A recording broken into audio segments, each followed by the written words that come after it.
Hi అండి, hello, నమస్తే. నేను మీ జర్నలిస్ట్ గోపిని.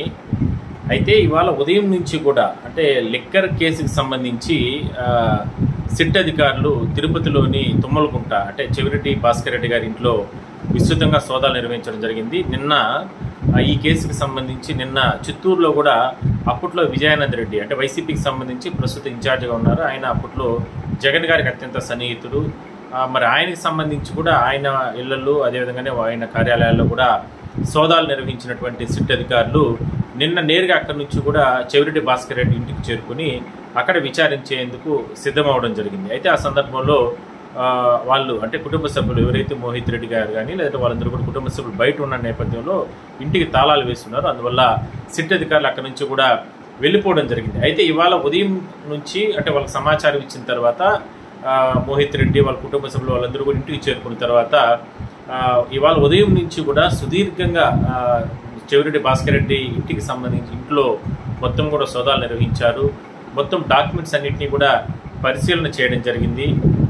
ఆయనకు ఉన్నటువంటి కంపెనీలు అంటే ఈయన గతంలో 5 సంవత్సరాల్లో వైసీపీ ప్రభుత్వంలో అధికారంలో ఉన్న సందర్భంలో ఎంతో క్రియాశీలకంగా జగన్కి ఉన్నారు కాబట్టి మరి ఆయనకి సంబంధించి ఆయన్ని పూర్తిస్థాయి ఈ కేసులో అంటే ముద్దాయిగా కూడా ఉన్నారు కాబట్టి 38వ నిందితుడిగా ఉన్నారు కాబట్టి మరి పూర్తి స్థాయిలో విచారణ జరపాలనే ఉద్దేశంతో ఇంటికి కూడా చేరుకుని అన్నింటినీ కూడా పరిశీలన చేయడం జరిగింది. అయితే ఇందులో కొన్ని కంపెనీస్కి సంబంధించి అంటే ఈయనకి ఆర్థిక లావాదేవీలు ఆర్థిక పరమైనటువంటి ఇవన్నీ కూడా ఏ కంపెనీల నుంచి ఈయనకు వస్తున్నాయి, మరి ఈయన కంపెనీ వ్యవహారాలు ఏంటి, వీటన్నిటి మీద కూడా దృష్టి పెట్టినటువంటి సిట్ అధికారులు పూర్తి స్థాయిలో విచారణ జరిపారు.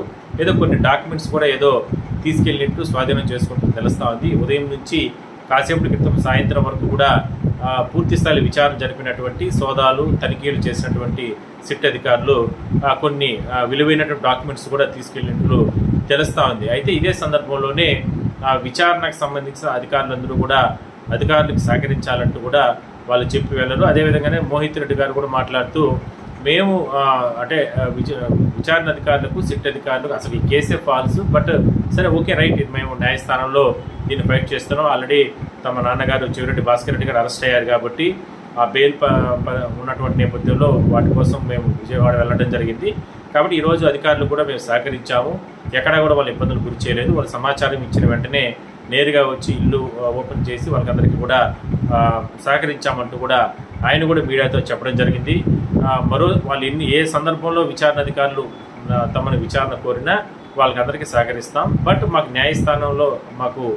న్యాయస్థానాలపై నమ్మకం ఉంది కాబట్టి ఖచ్చితంగా మేము అక్కడే ఈ కేసుకు సంబంధించి తేల్చుకుంటామంటూ కూడా ఆయన కూడా చెప్పడం జరిగింది. సో మొత్తం మీద ఇప్పటి వరకు జరిగినటువంటి ఏపీ ఈ లిక్కర్ స్కామ్లో ఇప్పటి వరకు జరిగినటువంటి వ్యవహారాలు వేరు.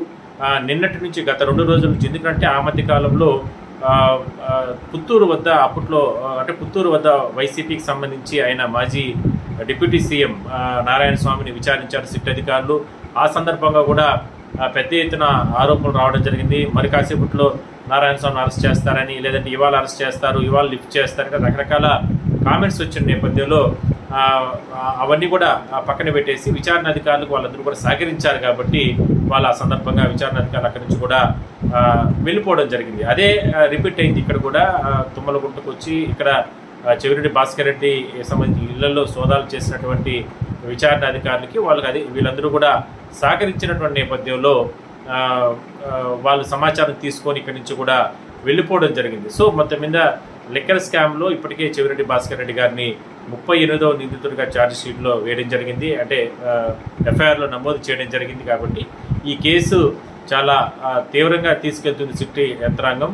మరి ఈ కేసు అంతా కూడా అధికార పార్టీ ఇబ్బందులు మమ్మల్ని గురి చేయడానికి ఈ కేసులు పెట్టారంతే తప్ప అసలుకి ప్రభుత్వమే ఈ మద్యం అప్పట్లో అమ్మింది. మరి దీంట్లో అవినీతి ఎట్లా జరుగుతుంది అనేది డిప్యూటీ సీఎం నారాయణ స్వామి అప్పుడు డిప్యూటీ సీఎం నారాయణ స్వామి ఆ మధ్యకాలంలో కూడా తిరుపతి ప్రెస్ క్లబ్లో మాట్లాడుతూ కూడా చెప్పడం జరిగింది. సో చూద్దాం, మరి రోజుకొక ఎపిసోడ్లో రోజుకొక ట్విస్ట్ల మీద ఈ ఏపీ లిక్కర్ స్కామ్కి సంబంధించిన వ్యవహారాలు నడుస్తున్నాయి కాబట్టి ఇళ్లకే ఇప్పుడు నేరుగా చేరుకుని సిట్ అధికారులు ఈ విచారణలు అనేది కొనసాగిస్తున్నారు. కాబట్టి మరి ఈ కేసుని ఏ విధంగా ముందుకు తీసుకెళ్తారు, ఇంకా ఎంతమందిని అరెస్ట్ అయ్యే అవకాశాలు ఉంటాయి, ఏంది దీని వ్యవహారాలు ఏంటి, దీన్ని లోతుగా దర్యాప్తు చేస్తున్న అధికారులకి ఒక్కొక్కటి కూడా బయటకు వస్తున్నాయి. కాబట్టి వేచి చూద్దాం.